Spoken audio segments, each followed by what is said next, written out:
عسلامة حبوباتي، ان شاء الله تكونوا بخير وانتم تشوفوا في الفيديو متاع اليوم. توحشتكم برشا، ان شاء الله نهاركم زين. اللهم صل وسلم وبارك على سيدنا محمد وعلى آله وأصحابه أجمعين. اليوم دخلت للكوجينة باش نطيب الفطور وباش نحضر الأمور الكل، ان شاء الله ربي يعطينا الصحة والقوة يا ربي. اما الحقيقة متاع ربي اليوم حبيت نحكي معاكم في الموضوع هذايا يهم برشا منا نساء وبنات. نحب نحكيو فيه كما نقولوا ونفركوا الرمانة، وبالحق هو اعتبروه نصيحة من أخت، اعتبروه كلام من وحدة قريبة لكم، عزيز عليكم، أختكم اللي تحبوا انتوما. احنا حبوباتي البنات ولا احنا نساء بصفة عامة نلقاو رواحنا في دوامة كبيرة. دوامة هذه اسمها دوامة العطاء اللي بالحق متوفاش بالكل. تلقى روحك ملي تفيق الصباح وانتي قايمة تجري، ها ولدي ها راجلي، هاني نطيب الحاجة هذيك، هاني باش ننظف الحاجة هذيك، هاني باش نغسل الصابون، هاني باش نمشي نقضي.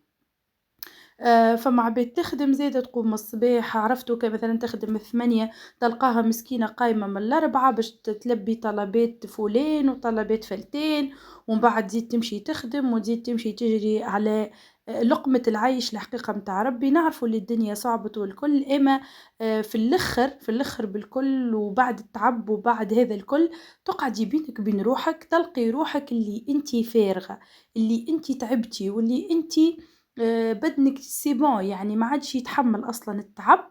والادهى والامر انه حتى حد ما هو باش يقولك يعطيك الصحة على المجهود اللي تعمل فيه، بالعكس عرفتك اللي ماذا بيهم انت راك تعمل في كل شيء والناس الكل تخزر لك من بعيد. والمشكل انه المشكل الكبير انه الناس تعودت، اللي دايره بيك تعودوا انه انت ديما ما تقولش لا على الحاجة، اللي انتي ما تغشش، اللي انتي ما تتعبش، اللي انتي عبد راك لازم مع حسيس وكل. يعني تحس اللي انتي تعبت استنزفت عفوا طاقتك الكل. العباد اللي دايره بيك، حتى نحكي حتى على العائلة، ونحكي على اللي دايرين بيك اللي قاعدين يراو في التعب متاعك، اللي يشوفوا فيك نهار كامل وانتي تقضي وتشري وتطيب وتعمل والكل، يشوفوا فيك اللي هما اللي انتي سترونج، اللي انتي ما شاء الله قوية، اللي انتي ما تتعبش، اللي انتي ما عندكش طاقة استيعاب. وبعد الطاقة هذيك بالحق واحد اللي يستنزفها سيبون، يعني ما عادش ينجم يقدم. نعطيكم انا ابسط حاجة، نعطيكم مثال. ساعات واحد نحكي على واحدة أنا بيان سور، على بنية ولا مرا معرسة ولا اللي هو، تبدا مريضة، بدنك مكسر، راسك يوجع فيك، تعبة متقلقة، فما حاجة مقلقتك، فما حاجة. مي انتي الروتين متاعك اليومي هذاك هو اللي ديما تعمل فيه، حتى ولو انتي تحسي في روحك مريضة واللي تحسي في روحك تعبة. مع ذلك انك تقوم ديريكت تمشي طيب، تمشي تغسل الصابون، تمشي توصل ولادك للمكتب، تمشي كذا، على خاطر انتي ما لقيتش شكون يعاونك، انتي ديجا متحمله المسؤوليه وحدك. علاش؟ على خاطر انتي ما تنجمش تتكلم، ما تقولش راني انا تعبت، ما تقولش انا راني ما عادش نجم نكمل، ما تقولش انا راني سيبون يعني ماذا بيا تعاونوني. على خاطر انتي تخاف اذا كان قلت ما عاونوني ولا اعملوا معايا ولا قدوا معايا، تحس روحك اللي انتي مقصره. تحس روحك اللي انتي بالحق قصرت في حق عبد، ولا في ولدك، ولا قصرت في حق بنتك، ولا قصرت في حق داركم ولا حاجة. اما زاد ما هذا ما يمنعش انه انتي كي قمتي وضغطتي على روحك، راهو هكيكا باش تزيد تتعب، وهكيكا باش تخسر انتي وباش تخسروا العباد اللي دايرين بيك. علاش؟ تو سامبلومون على خاطر انتي كي باش تتعب باش تقعد باش ترقد باش ما عادش تكمل.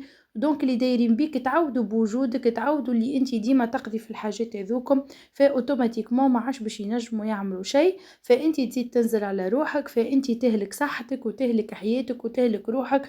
واللي احنا الحقيقه البنات والنساء خاصه مانيش منجمين باش نقولوا هذيك ما نعملوهاش، ولا سي بون لهنا ستوب والا كذا. دونك تولي انتي تلز روحك وتلز بدنك وتقوم تكمل. علاش؟ باش ما يقولوا لك شو هما اللي انتي راكي مقصره. فكريني فماش مرة واحد قالك لا اقعدي ارتاحي تو نكمل انا تو انا نقد هذيك، لا والله أنا واحدة من الناس نسمعها ساعات كان من عند ماما الحقيقة مي يعني بصفة عامة لا. دونك فوالا لا بالعكس هما فما عباد بالحق ساعات بعد التعب وبعد الإرهاق اللي أنتِ تحسي بيه وبعد التعب اللي أنتِ عايشتيه عادي جدًا يتلفتي يقول لك مثلًا هاذيك والله مش مقدودة، الماكلة والله ناقصة ملح، والله هاذيك ماهيش طايبة بالقدا، عرفتِ كي يزيدوا يخلوك تزيدي تندمي على النهار اللي أنتِ دخلتِ فيه للكوجينة والنهار اللي بديتِ تعملي فيه في حاجة. دونك المهم الحقيقة متاع ربي إنه لازم العبد يتلفت لروحو شوية، المرا تتلفت لروحها شوية خاطر راهو مهما يكون المرا راهي ضعيفة وما تنجمش تتحمل كل شيء. وزيد فما نوع آخر زادا من العطاء اللي هو يوجع، هو إنك تعطي من مشاعرك وتعطي من وقتك لناس ما يرضيهاش العجب. بالحق مثلا كيفاش نحكي لكم تبدي نهار كامل وانت تحاولي ترضي فلان وترضي فلانة وطيبي الفلان اللي يحب هذاك ياكل ملاوي هذاك طيب الخبز هذاك يحب حاجة الشايحة الاخر يحب كذا، ومن بعد وتحبي وتنظفي زادة بالطريقة اللي يحبوها هما، وفي الاخر على اول غلطة ولا على اول حاجة انتي تعمليها صغيرة ينساو كل شيء عملتيه ويولي انتي عمرك ما عملتي حتى حاجة باهية. هذايا شنو يتسمى؟ هذايا يسمى استنزاف. راهو ربي سبحانه كرمنا وما قالناش ظلوا رواحكم باش يرضوا عليكم العباد، لا. رضا ربي والوالدين في الطاعة والمعروف. مش في انك تولي ممسحة، مش في انك تولي يمسحوا فيك هما التعب متاعهم ومشاكلهم. خليني نعطيكم مثال آخر، مثلا اللي هو فما شكون تعطي حتى فلوسها ولا صياغتها ولا أغلى حاجة ما عندها باش تعاون غيرها، ومن بعد كي هي تستحق حاجة بسيطة تلقى الكل ما همش معاها. دونك يا البنات يا وخياتي كما نقولوا العطاء لازم يكون بذكاء. تعلمي تقولي اليوم راني مانيش منجمة، اليوم راني مانيش باش نطيب الحاجة هذيك، اليوم راني مانيش باش نقعد في الدار نحب نخرج مثلا نعمل دورة، اليوم راني ما نعملش الحاجة هذيك. راهو اللي يحبك بالرسمي واللي يحب يشوفك مرتاحة راهو هذاك هو اللي يحبك بالحق، مش اللي يحب يشوفك تخدمي 24 ساعة على 24 ساعة، ومش الناس اللي ما يرضيها حتى شيء. صدقوني لو كان تذبحوا تعملوا لهم بصوابعكم مش مع كما يقولوا فيك نشعلوا صوابعكم مش مع أراهم باش يبقوا ديما ما همش راضيين. حاولوا انكم ما تحرقوش دمكم. ابداو حطوا حدود انه تبداو بحاجات صغيرة. مثلا اليوم حسيت روحك تعبة ما فماش علاش باش تقوم تمشي تضغط على بدنك وتمشي تاكل تمشي تطيب، لا. ماذا بيك انت النهار هذاك حاول انك ترتاح فيه، عادي يروح راجلك من الخدمة قل له راني انا اليوم تعبة ما نجمتش نطيب، مثالش كل حاجة ولا اشري حاجة من برا ما فيها باس.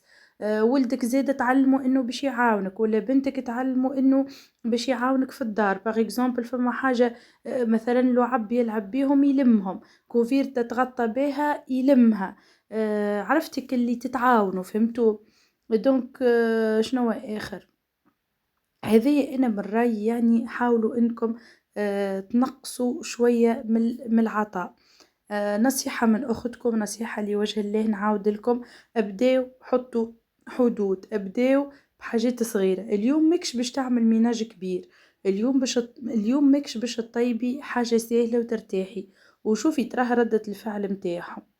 إذا كان حسيتي روحك اللي انتي العباد متغش عليك ولا يقلبوا في وجوههم عليك، هذوكم راهم العباد اللي يحبوا ديما يشوفوك تعبة ويحبوك عبارة انتي الخديمة متاعهم، واللي باش يقول لك اي عندك الحق تعبتي وارتاحي وهذاك بالحق جهدك ويعطيك الصحة انه انتي عملتي هكيكا، ذاك راهو بالحق اللي يستاهل انك تعطيه من وقتك وتعطيه من حياتك وتعطيه من روحك. تذكروا ديما اللي انتم زادا عندكم حق على رواحكم، صحتكم النفسية البدنية حياتكم. دونك هذه راهي راس مالكم. وكان ضاعت الله اللي يقدر، وكان واحد الله اللي يقدر خسر صحته وبالحق يعني خسر راحته النفسية وخسر راحته البدنية. راهو ماهوش باش يتلفت لكم حتى حد. هذه نصيحتي ليكم انكم ديما تخزروا لرواحكم وتحاولوا تمشيوا الامور بشوي بشوي.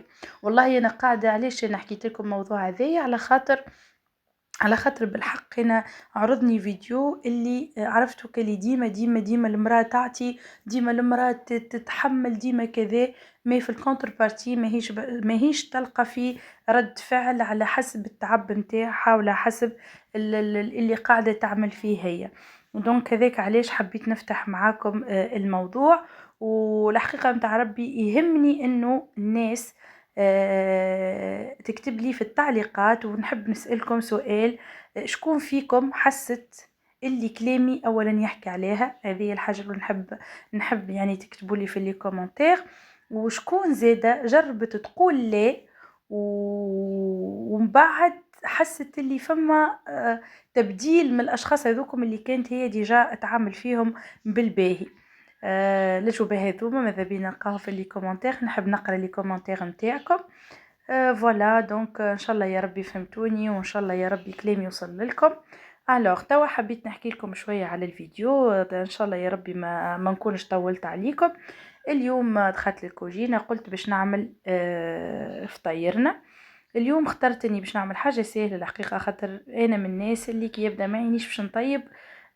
ما عرفتو كلي نبدا حتى كي باش نطيب بالزرب وماذا بيا خفلف. دونك اخترت اسهل حاجه اللي هي عملت حوت في الفور جوست باش نعمل سلطه مشويه، وباش نقلي شويه بطاطا اكهو يعني لهنا سي بون.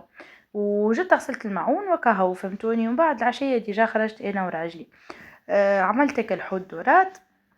المره اللي فاتت زيد عملت حوت، وفما بنوته مزيانه سالتني عليه، قالت لي كيفاش تفوح في الحوت نتاعك. سي تري فاسيل وسي تري سامبل ويجي بنين على الاخر. دونك تاخو بول عاديه تحط فيها ثوم، تحط فيها شويه كمون، تحط فيها شويه ديم، شويه فلفل اكحل اذا كان انت تحب، اذا كان ما تحبش سي با لابين، ومن المستحسن الفلفل الاكحل تبعدوا عليه. دونك انا ما حطيتش فلفل اكحل، حطيت ثوم، حطيت كمون، حطيت كركم، حطيت شويه فلفل زينه جوست باش يعطيك اللون الاحمر، وحطيت شويه تابل وكرويه واكهو. هذوما ترحيهم بالكدا كالكسوا عندك، اذا كان عندك باش ترحي، والا في المهراس تقديهم وتحطيهم في البول هذيا. ومن بعد تزيديهم شويه زيت. بالنسبه للزيت ما تزيدوش برشا، على خاطر الدوراد الحقيقه كي يتحط في الفور يسيب هكا الزيت نتاعو. دونك ما تزيدوش برشا زيت نتاع حسب ما يتخلط الخليط وكهو، وتفوحوا به الحوت نتاعكم. ومن المستحسن انكم تخليوه ليله كامله في الفريجيدير. انا الحقيقه ما خليتوش، اما من المستحسن باش يجيكم بنين ويجيكم فاوح ويجيكم فيه هكا مطعم محلاه، ننصحكم انكم تخلوه ليله كامله في الفريجيدير. والصباح كي تقوموا هاكا باش طيبوا فطور نص نهار تحطوه ديريكت في الفور ساهل على الاخر. دونك هذا بالنسبه للتتبيله نتاع الحوت. فوالا كهو توا كملت حطيت الفور حطيت الحوت في الفور عفوا، وبديت نحضر في الحاجات الاخرين اللي باش ناكلوا بيهم. عملت بطاطا، وعملت طماطم الصوص هذيك صوص طماط، وعملت معاهم فول مدمس. توا تعرفوا عاد وقت الفول، وبالحق انا من الناس اللي نحبوا برشا نعمل قناريه ونعمل فول مع بعضهم. وساعات الفول نحط فيه راس ولا زوز روس ثوم يتصمتوا زاده، وهاكا ياكلوا دارنا شويه شويه. فوالا حبوبات قلبي. دونك فوالا اليوم باش نعمل هذايا الدباره نتاع اليوم. اذا كان مازلتوا ماكمش عارفين شنو باش تطيبوا وشنية الدباره نتاعكم، هاكا عطيتكم الدباره اليوم ان شاء الله. دونك هاكا اللي مازلت تخمم ولا مازلت ماهيش عامله بروجرام تاع فطورها ولا حاجه، هاكا ديجا جيتكم بدباره تعمل 66 كيف وقيت. هاكا زيدوها قويزيزه، زيدوها حاجه بارده على هالسخانه هذيا، ويجيكم فطير يعمل 66 كيف. احنا الحقيقه ديما نحبوا الحاجات هذوما، كالكسكسي والمقارن الحقيقه متاع الشتاء ماهمش متاع صيف. فوالا دونك هذايا هو يعني نهاري اليوم كيفاش فيه يتعدى. حبيت نقول لكم زادة اللي أنا إن شاء الله السميع العليم باش نعمل لكم سلسلة كاملة متاع فيديوهات كيفاش باش نقصوا في الحاجات الدسمة كما نقولوا احنا باش نحيو الخبز، باش نحيو السكر، باش نحيو الحاجات هذوكم أنا في البروجرام باش نعملهم. دونك باش نخليكم معايا الناس اللي تحب تدخل معايا في الجروب، راني باش نعمل جروب على الفيسبوك، والجروب هذاك اللي باش نحكي فيه وباش نطيبوا فيه مع بعضنا وباش نعملوا فيه كل شيء مع بعضنا. دونك اللي يحب يدخل يكتب كومنتير ويقول لي نحب ندخل في الجروب، انا ان شاء الله اتو هندخلكم معايا في الجروب. وما تنساوش باش تكتبوا لي زاده في خانة التعليقات الاسئله اللي قلت لكم عليها. دونك فوالا نحبكم برشا، نحب نقولكم بالحق ان شاء الله ربي يخليكم ليا. ما تنساوش زاده باش تعملوا اللايكات المزيانه اللي في كيفكم باش هكاكا يوصلكم كل جديد ان نهبطوا. توا نخليكم مع الفيديو حبوبات قلبي، ونقولكم ردوا بالكم على رواحكم، وان شاء الله بقدره ربي استنوني في فيديو جديد. ان شاء الله ما عادش نبط عليكم، وكل مره نهبط لكم فيديو كيما تحبوا عليه نتوما، وباش نهبط لكم ان شاء الله زاده روتيناتي اليوميه حتى ولو من غير مونتاج. خاطر انا لاحظت بالحق، لاحظت اللي انا كي نستنى باش نعمل مونتاج ولا نستنى باش نعمل حاجه في الفيديو نبطة برشا باش نهبط الفيديو. نبطة يعني نقعد عادي نصور زوز ثلاثة فيديوهات ومن بعد نقعد جمعة جمعتين باش انا نعمل مونتاج، خاطر بالحق ما نلقاش وقت. دونك باش نحاول اني نهبط لكم كل يوم، ونهبط لكم بلاش مونتاج، جست نعمل لكم الصوت وكهو ولا أكثر ولا أقل. هذه هي الدبانة متاعنا، إن شاء الله يا ربي عجبتكم، وإن شاء الله كنت عند حسن ظنكم. إن شاء الله يا ربي الفيديو عجبكم وكنت خفيفة عليكم. استنوني في فيديوهات جديدة. أتخي بيانتو، نحبكم برشا وشهية طيبة. باي.